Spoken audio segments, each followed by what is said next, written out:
today we conclude with a topic which unfortunately is on all our minds: war again.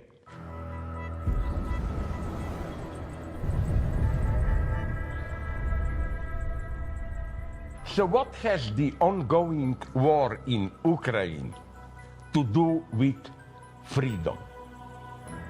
I think that ultimately this is some kind of metaphysical war, in the sense that it's not just a war about controlling territory, exercise of power.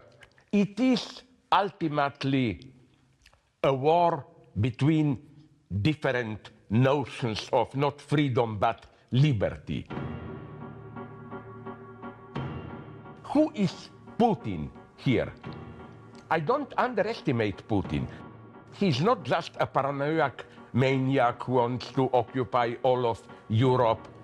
He is supported by a well-elaborated metaphysical vision. And I oppose Putin already at this philosophical level. I don't know how many of those who follow me now, how many of you did notice a very important detail. When Putin announced military intervention in Ukraine, he mentioned critically only one name: Lenin. He said, you remember, Ukraine was a Bolshevik invention. It doesn't exist as a nation, and so on, and so on. So, for all those leftists who still think, nonetheless, the great enemy today is American imperialism, so even if Putin is not exactly a model of democracy, he opposes the greatest threat, NATO and United States, so we can be his allies. If you think like this, this should ruin your last illusions. Putin is simply a dangerous national conservative who is thinking in what terms? Remember, many people don't know this, which is liberty provided by a safe network of authoritarian power. It's interesting to know who is Putin's official philosopher. It's Ivan Ilyin, a conservative Russian theologist from 1920s. He escaped Soviet Union, and then he developed something that he directly called a new Russian fascism, which was an authoritarian patriarchal order. Ilyin said, "We only vote in order to affirm our collective support for our leader." Isn't this incidentally how elections effectively work now in Russia? So no wonder Ilyin is really the official philosopher now. Do you know that I heard from Russian friends, his books are now reprinted in hundreds of thousands of copies by the state. Every military conscript is given them. Every state administrator is given his books, and so on and so on. Then, the present court philosopher of Putin, Alexander Dugin, follows this line, but with a postmodern spin of historicist relativism. A quote, you have to hear it to believe it, that it's true. I'm quoting Alexander Dugin. "Postmodernity shows that every so-called truth is a matter of believing. So we believe in what we do, we believe in what we say. And that is the only way to define the truth."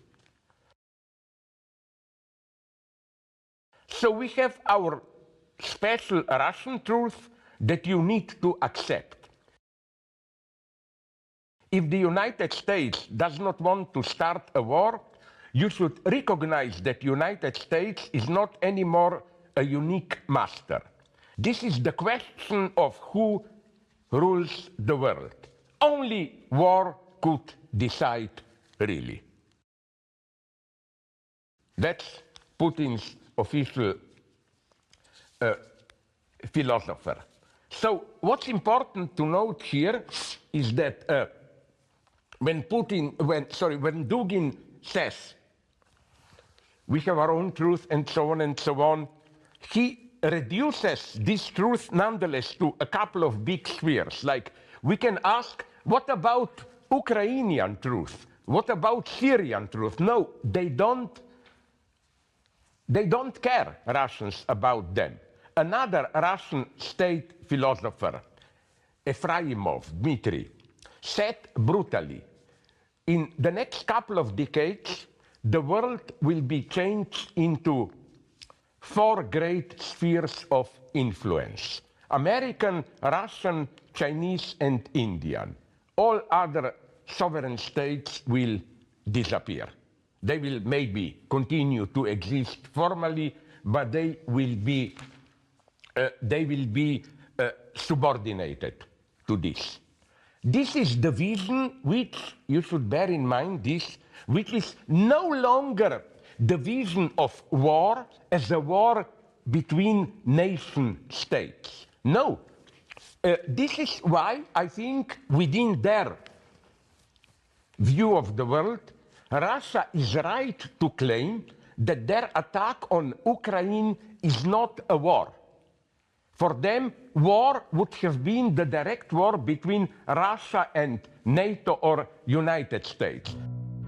But they are now just on a peacekeeping mission within what they consider their sphere of influence. Why is this situation so tragic? Because if anything is clear, it is that we, all of us, global capitalist order, we are at a moment of crisis.